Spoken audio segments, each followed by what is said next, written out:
दोस्तों आज हम बात करेंगे एक ऐसे अंडररेटेड फल की जो ना सिर्फ स्वाद में लाजवाब है बल्कि बहुत सारे हेल्थ बेनिफिट्स भी रखता है और बहुत सारी अलग अलग तरह की बीमारियों में भी फ़ायदा करता है। बट स्टिल इतना मामूली हम लोग इसको समझते हैं कि इसको खाना पसंद ही नहीं करते हैं। जी हाँ दोस्तों, मैं बात कर रहा हूँ सिंघाड़े की। तो आज की इस वीडियो में मैं आपको बताने वाला हूँ सिंघाड़े से मिलने वाले कुछ बहुत ही लाजवाब हेल्थ बेनिफिट्स के बारे में, जिनको सुनकर आई एम 100% श्योर कि आप इसको खाना ज़रूर शुरू कर देंगे। तो चलिए बिना किसी देरी के इस वीडियो को शुरू करते हैं और जानते हैं सिंघाड़े से मिलने वाले कुछ बहुत ही बढ़िया बेनिफिट्स के बारे में पूरी डिटेल से।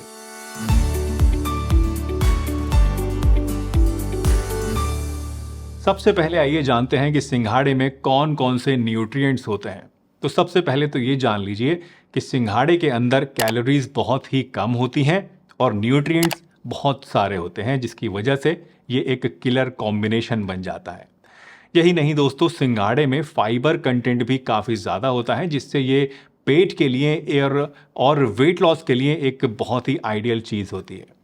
इन क्रंची मंचीज़ के अंदर पोटेशियम भी काफ़ी ज़्यादा होता है, मैग्नीशियम भी होता है और फॉस्फोरस की मात्रा भी काफ़ी होती है। और ये सभी वो एसेंशियल मिनरल्स हैं जो कि हेल्दी हार्ट और स्ट्रॉन्ग बोन्स को सपोर्ट करते हैं। इन मिनरल्स के साथ साथ कुछ ऐसे विटामिन्स भी सिंघाड़े में होते हैं जो कि ब्रेन हेल्थ और मेटाबॉलिज्म के लिए सुपर इम्पॉर्टेंट होते हैं। वैसे यहाँ मैं जिक्र करना चाहूँगा एक रिसर्च का भी दोस्तों, जो कि बताती है कि water chestnut have higher antioxidant activity than other common fruits and vegetables. यानी अक्सर खाने में जो चीज़ें फ्रूट्स और वेजिटेबल्स हम लोग आमतौर पे खाते हैं, उनके कंपैरिजन में आपको सिंघाड़े में कहीं ज़्यादा एंटीऑक्सीडेंट्स मिलते हैं, जो कि आपको अलग अलग तरह की बीमारियों से और उम्र के असर से बचाने का काम करते हैं। तो चलिए, ये तो बात हुई दोस्तों सिंघाड़े के न्यूट्रिशनल प्रोफाइल की। अब आइए जानते हैं उन स्पेसिफिक बेनिफिट्स की जो कि सिंघाड़ा खाने से हमको मिलते हैं। सिंघाड़े खाने का पहला बेनिफिट मिलता है दोस्तों वेट मैनेजमेंट में, यानी कि जो लोग वज़न कम करना चाहते हैं उन लोगों को सिंघाड़ा ज़रूर खाना चाहिए।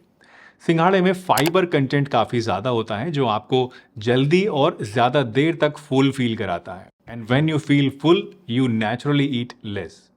इसके साथ फाइबर डाइजेशन को भी इम्प्रूव करता है, शुगर और कार्बोहाइड्रेट के एब्जॉर्प्शन को भी स्लो डाउन करता है और पेट भी साफ करने का काम करता है। और इन सभी चीज़ों का जो क्यूमुलेटिव इफेक्ट है वो ये होता है कि आपको वजन घटाने में इससे मदद मिलती है। सिंघाड़ा आपके दिल के लिए भी दोस्तों बहुत ही मुफीद होता है। सिंघाड़े में सोडियम कंटेंट कम होता है और पोटेशियम ज़्यादा पाया जाता है, जिससे ये ब्लड प्रेशर के मरीजों के लिए एक बहुत ही फ़ायदेमंद चीज़ बन जाता है। और क्योंकि इसे खाने से ब्लड प्रेशर कंट्रोल में रहता है, तो उससे क्या होता है आपके हार्ट के ऊपर प्रेशर कम पड़ता है, ज़्यादा कम लोड पड़ता है और इसकी वजह से हार्ट हेल्दी रहता है।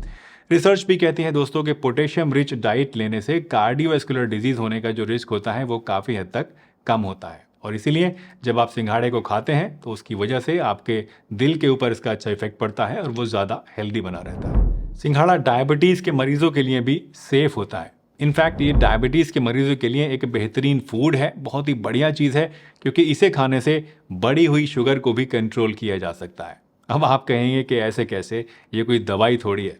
बिल्कुल दोस्तों, ये दवाई नहीं है, लेकिन जान लीजिए कि सिंघाड़े का जो लो ग्लाइसेमिक इंडेक्स होता है, इसके अंदर जो लो कैलोरी काउंट होती है और हाई फाइबर होता है, इसकी वजह से ये गुण जो है इसको एक ऐसी चीज़ बना देते हैं जो कि ब्लड शुगर को कंट्रोल करने में, उसको मैनेज करने में, बढ़ने से रोकने में आपकी काफ़ी ज़्यादा हेल्प करते हैं।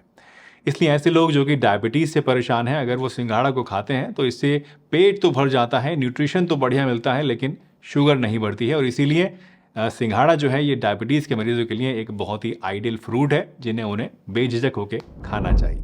डायबिटीज़ के अलावा दोस्तों सिंघाड़ा थायराइड फंक्शन में भी हेल्प करता है। जिन लोगों को खास करके हाइपोथायराइडिज्म नाम की बीमारी होती है, यानी थायराइड कम बनता है, उनके लिए ये जो है बहुत ही ज़्यादा फायदेमंद होता है। थायराइड ग्लैंड जो कि हमारी गले की इससे सामने वाली हड्डी के नीचे होता है, ये एक ऐसा ग्लैंड है जो कि थायरॉक्सिन नाम का एक हार्मोन बनाता है। थायरॉक्सिन हमारी बॉडी में एनर्जी लेवल्स, मेटाबॉलिज्म और इवन हार्ट बीट को भी रेगुलेट करता है। इसके अलावा भी बहुत सारे काम करता है, उसकी डिटेल में बाद में कभी जाएंगे। फिलहाल ये समझ लीजिए कि इस थायराइड ग्लैंड को सही से काम करने के लिए एक फ्यूल की ज़रूरत होती है, जो कि होता है आयोडीन। और ये सिंघाड़ा जो है ये आयोडीन का एक बहुत ही बढ़िया सोर्स होता है और इसी वजह से नॉर्मल थायराइड फंक्शन को सपोर्ट करता है ये, और आपको अगर हाइपोथायराइडिज्म की बीमारी है तो सिंघाड़ा खाने से काफ़ी हद तक इसमें आपको फ़ायदा भी मिलता है। थायराइड फंक्शन के साथ साथ सिंघाड़ा जो है वो मेल्स के अंदर सेक्सुअल हेल्थ को भी इम्प्रूव करता है, स्पर्म काउंट को बढ़ाने का काम भी करता है। यानी जिन लोगों के अंदर स्पर्म काउंट अगर कम है या सीमेन में ज़्यादा लिक्विडिटी आ गई है, पतलापन आ गया है, या फिर कुछ ऐसे लोग जिनके अंदर प्रीमैच्योर इजैकुलेशन की प्रॉब्लम आती है, ऐसे लोगों को सिंघाड़े का सेवन करने से काफ़ी ज़्यादा आराम मिलता है। आयुर्वेद में बहुत सारी ऐसी दवाइयाँ हैं दोस्तों, यूनानी में भी बहुत सारी ऐसी दवाइयाँ हैं जिनके अंदर इस सिंघाड़े के आटे को यूज़ किया जाता है, और ये सभी ऐसी दवाइयाँ हैं जो कि मेल सेक्सुअल हेल्थ को इम्प्रूव करने के लिए यूज़ की जाती हैं।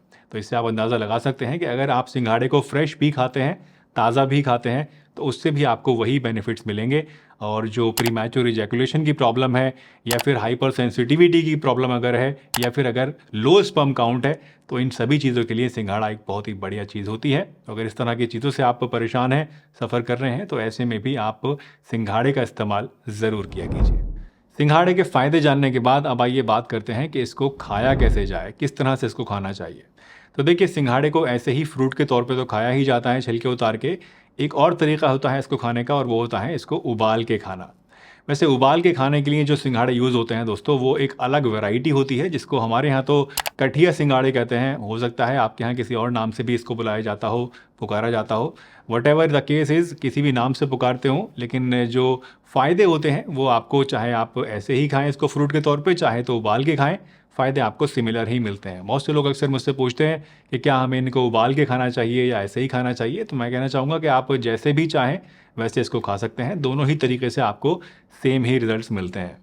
बस एक चीज़ का आपको ख़ास ध्यान रखना है दोस्तों, और वो ये कि रात को सोते समय आपको सिंघाड़े का इस्तेमाल नहीं करना है, क्योंकि सिंघाड़े का जो तासीर होती है इसकी, वो ठंडी होती है, और रात में लेने से इसमें आपको दिक्कत आ सकती है। और वैसे भी आयुर्वेद के अकॉर्डिंग फलों को रात को नहीं खाना चाहिए। तो इसीलिए मैं कहूँगा कि आप इसको दिन में आराम से खा सकते हैं, सुबह में या दोपहर में, लेकिन दिन ढलने के बाद नहीं खाना है। दोस्तों, सिंघाड़े के फ़ायदे तो बहुत हो गए, अब आइए जानते हैं कुछ ऐसे नुकसानों के बारे में, कुछ ऐसी कंडीशंस के बारे में जहाँ पे आपको सिंघाड़े का इस्तेमाल नहीं करना चाहिए। तो सबसे पहले तो मैं आपको बताना चाहूँगा कि कुछ ऐसे लोग होते हैं जो कि बहुत ज़्यादा सेंसिटिव होते हैं, एलर्जिक होते हैं सिंघाड़े से या दूसरे फूड से।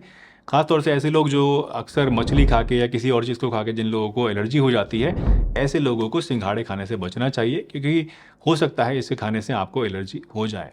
वैसे ऐसे केसेस जहाँ पर सिंघाड़े खाने से एलर्जी बॉडी में हो जाती है, ये बहुत ही रेयर होते हैं, but still you never know कि कब आपको ऐसी प्रॉब्लम हो जाए, इसलिए थोड़ा सा एहतियात रखिए। दूसरे दोस्तों, ऐसे लोग जिनके पेट के अंदर कुछ कमजोरी है, आंतें कमज़ोर हो गई हैं, ऐसे लोगों को भी सिंघाड़ा थोड़ा समझ के, थोड़ा ध्यान से खाना चाहिए, कम खाना चाहिए, बहुत ज़्यादा नहीं खाना चाहिए, क्योंकि ऐसे लोगों के अंदर सिंघाड़े ज़्यादा खाने से लूज मोशंस की शिकायत भी हो सकती है। तीसरी एक और कंडीशन है दोस्तों, किडनी स्टोन्स की। अगर आपको बार बार किडनी स्टोन्स होते रहते हैं, यानी एक बार आपने किडनी स्टोन हो गई, दवाई खाई, निकल गई, फिर बार बार वो होते चले जा रहे हैं, तो ऐसे केसेस में भी आपको सिंघाड़े खाने से थोड़ा सा परहेज रखना चाहिए। क्योंकि सिंघाड़ा खाने से क्या होता है, इसके अंदर ऑक्सलेट्स होते हैं, और किडनी स्टोन होने का जो रिस्क होता है वो बढ़ जाता है। तो ऐसे लोग जिनको किडनी स्टोन्स हैं, उनको भी सिंघाड़ा सोच समझ के खाना चाहिए। दोस्तों, सिंघाड़ा एक पूरी तरह से सेफ फ्रूट है और बहुत ही फ़ायदेमंद है, लेकिन हमेशा याद रखिए कि मॉडरेशन इज़ द की।